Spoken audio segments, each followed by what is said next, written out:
Mas eu tô cansada, gente. Nunca pensei que preparar uma viagem fosse tanta coisa. Tem que deixar as coisas certas, tem que ir aí. Mas no final dá tudo certo e Deus abençoe e pronto, né? E aí vamos lá. Hoje eu vou ler Apocalipse 7. Eita, nem preparei aqui o. Cadê? Deixa eu ver uma coisa aqui que eu tenho que preparar para deixar prontinho. Pronto, vamos lá. E aí a gente vai começar, como todas as vezes, com oração, tá? Vamos lá. Boa noite, Pai e Mãe Celestiais. Boa noite, verdadeiros pais, amado Jesus. Bondoso Pai, nós, mais do que qualquer outra pessoa, sabemos que a era da segunda vinda já aconteceu, que quando Jesus disse que tudo isso tivesse acontecido, ele estaria à porta. Nós sabemos que também as grandes graças e grandes obras suas na vida das pessoas também estão acontecendo, os pais celestiais. E que está agora na hora, como disse ontem no Apocalipse, do Senhor vir e assumir toda a terra, todo o cosmos, todas as dimensões. E nós somos gratas por isso, por estar vivendo nessa era de ouro, que vai ser única, e nunca mais o mal vai poder subjugar a terra e os filhos vossos. Nós sabemos também, Pai, quando Jesus falou que a gente vai lhe dar água, que ele daria, que jorra dele, o que jorrava de Jesus.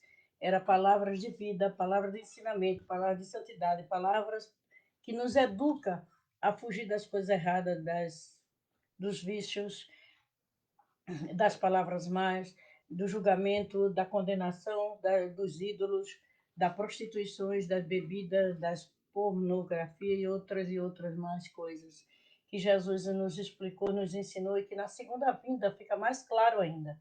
Então, gratidão aos Pai e à Mãe que nos ensinaram a ver as palavras de Jesus com mais profundidade e nos explicaram com mais certeza de que essas respostas estavam lá. Infelizmente, para o inimigo não destruir, como as pessoas ainda estão tentando fazer outra Bíblia com mentiras, veio tudo em símbolos e parábolas, mas Jesus disse que agora, na segunda vinda, ele falaria abertamente a respeito do Pai. É o que nós estamos aprendendo e vendo. Somos gratos por viver nessa era, apesar de ser uma hora de sofrimento, onde a batalha final já está acontecendo, Pai.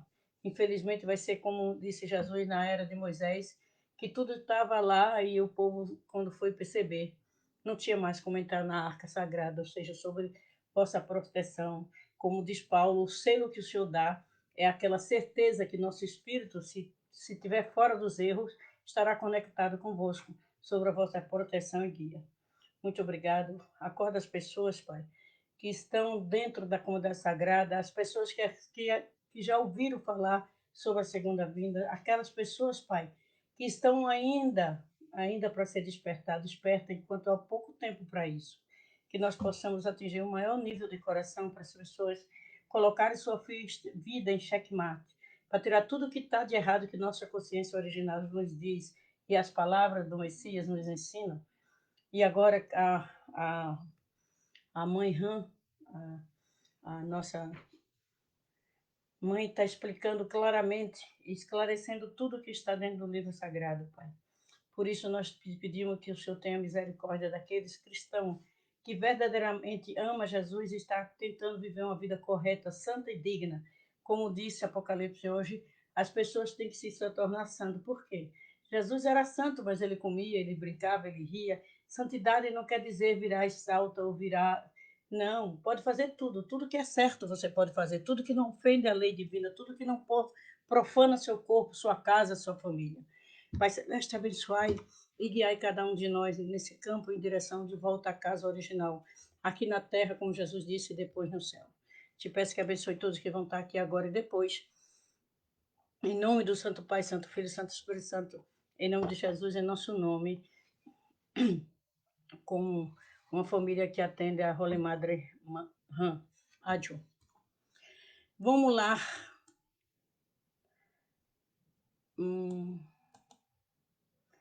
Finho, obrigado por estar aqui. Miguel, obrigado por estar aqui. Ah, não, Miguel não é o Finho e outra pessoa que eu não consigo ver. Deixa eu ver se eu consigo ver pelo outro telefone. Como chama? O Facebook só deixa eu ver quando... Deixa Deixa eu ver quem é.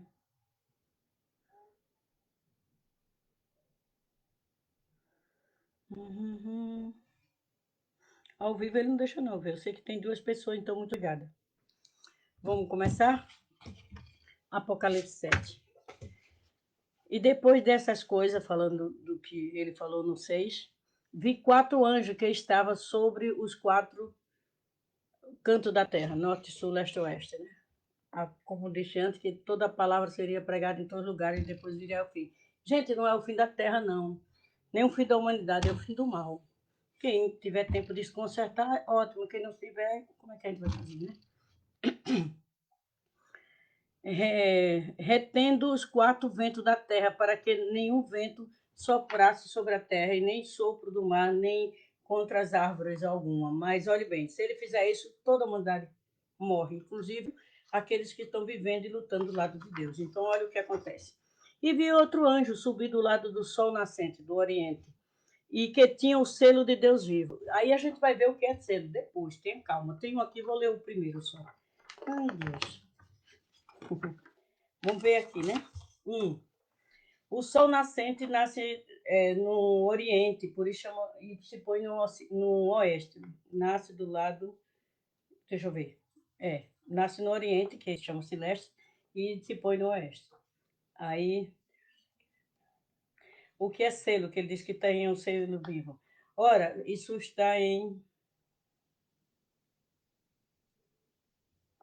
Era Paulo, daqui a pouco eu pego. Ora, Deus, quem fez com que nós nos permanecemos firmes em Cristo, é Romanos, viu? Daqui a pouco eu pego. Ele nos ungiu e nos selou com a sua propriedade e fez habitar o seu Espírito em nossos corações, como garantia de tudo que está por vir. O que é selar? Hein? Ungir. Como é que você unge uma pessoa? Você abençoa aquela pessoa, né? E você passa a ser propriedade do céu. Ou seja, Satanás não pode ter. Como é que você faz isso? Quando você está limpo, quando você não está se profanando, quando você não está se prostituindo, quando você não está bebendo, quando você não está adulterando, etc. E tal. Quando você não está indo contra os ensinamentos de Cristo, ele pode ungir e colocar você sobre propriedade. Esse é meu filho, eu vou ungir. Esse é o selo. O selo é isso, ó. E fez habitar o seu espírito em nosso coração, garantindo tudo que está por vir. Então ele diz claramente, nos selou como sua propriedade. O que é selar? Deixar que o Espírito de Deus habite em nós. Para habitar tem o quê? Temos que estar pronto, limpo. Entendeu? Espero que sim.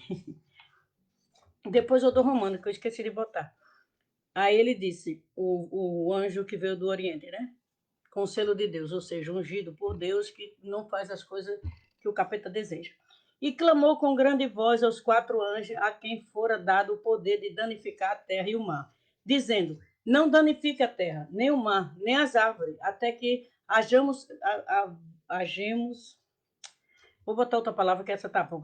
Tenhamos selado nas suas testas o selo do nosso Deus. Porque frente, na sua frente, no seu testa está aqui, né? Mas não vai estar escrito, não tem nada marcado. Quando o demônio olha, ele não vê só a ameaça física, ele vê se eu estou escura ou se eu pertenço a Deus ou se eu pertenço a ele. Então ele vai estar como uma luz, um refletor de Deus. Essa eu sei que está praticando isso. Esse eu sei que está praticando isso. Então você está ligado a Deus ou ao capeta? Todo mundo sabe, né? Então esse ele está dizendo o selo de Deus vivo. Aí depois ele vai falar de Abraão, mas a gente chega lá. Tenha calma. 2. E em Romano 14:11 diz assim: sendo assim, ele recebeu a marca da circuncisão, para você entender que às vezes era uma marca física, como o selo da justiça que ele tinha pela fé.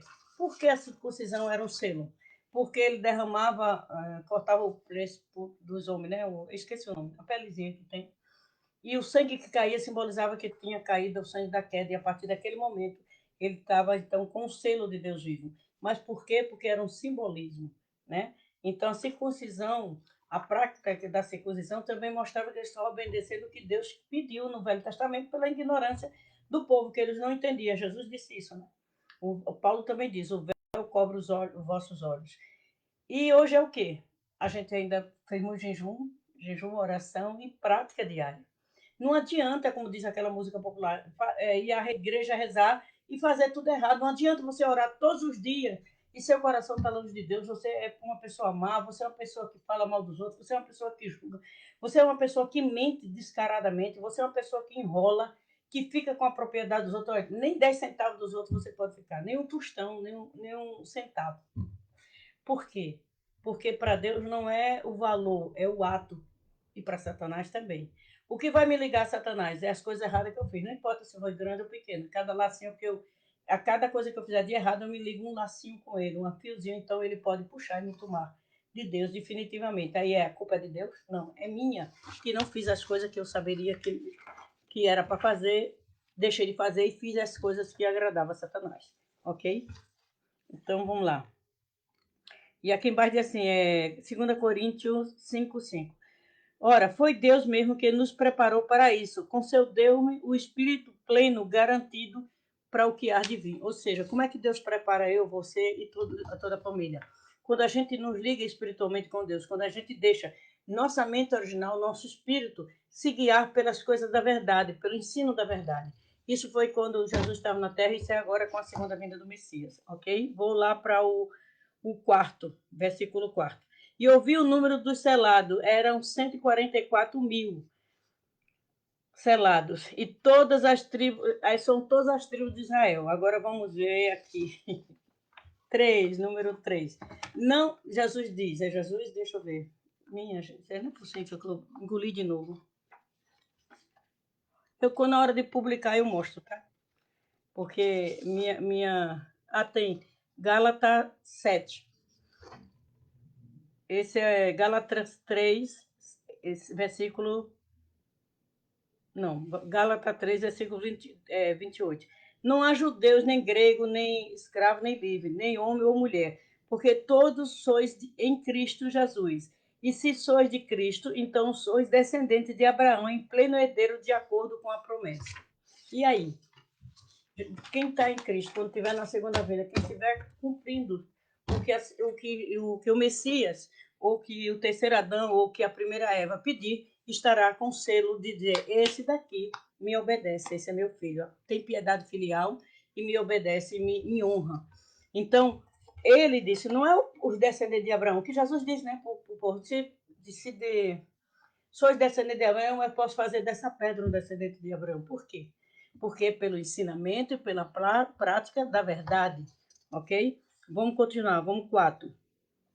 Aí ele vai dar as tribos, no 5. Da tribo de Judá havia 12 selados, da tribo de Rubi, 12 selados, da tribo de Gadi, 12 selados, 12 mil selados, da tribo de Assem, 12 mil, da tribo de Natali, 12 mil. Se lembrando que eu sou dislexa, então às vezes a língua engancha. Cadê Natali? 12 mil selados, da tribo de Manassés, 12 mil selados, da tribo de Simeão, 12 mil selados, da tribo de Levi, 12 mil selados, da tribo de Zig, 12 mil selados, da tribo de Zambole, 12 mil selados, da tribo de José, 12 mil selados, da tribo de Benjamim, 12 mil selados. Qual foi a tribo mais importante aqui? A de Judá, né? Engraçado. Por quê? Porque é dele que vem a descendência de Jesus. Então, ele é 12. Por que 12? 12 é um número de harmonia, um número que tem as direções dadas por Deus. Eu, para explicar esse 12 direitinho, eu teria que dar uma conferência. Então, quem quiser, depois me procura.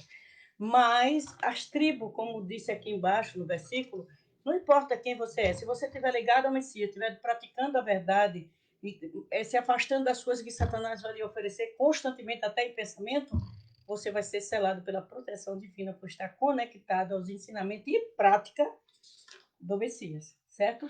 Vamos para o... Eu já fui até o 8, vamos para 9. Olha que parece contradição, mas eu acho que vocês entenderam, né? Depois dessas coisas, eu olhei e eis uma grande multidão, a qual ninguém podia contar. E aí? As pessoas são tantas pessoas, né? A Bíblia diz que vai ser 1/3 da humanidade. Então, ele não podia nem contar, não dava para ver o fio para ele contar. Não são tribo de 12, 144 mil pessoas, mas o número 9, isso é um simbolismo. Jesus disse que tudo seria dado em símbolo de parábola, depois, quando o Messias chegasse, esclarecia. Então, olha bem. No 9, João diz assim, Depois destas coisas, olhei, e eis que uma grande multidão, a qual ninguém podia contar, de todas as nações, tribo e povo e línguas, que estava diante do trono e perante o cordeiro, trajado com veste branca, com palmas nas suas mãos. Lembre que a roupa branca simboliza a pureza, né? Pessoas puras, pessoas preparadas para praticar as palavras do Messias, preparadas para receber as bênçãos do Messias. Então, esse 9 é mais explicativo. Não é só a tribo dessas tribos aqui, porque todo mundo sai de alguma tribo, certo? Mas todos aqueles que foram aceitos pelo Messias,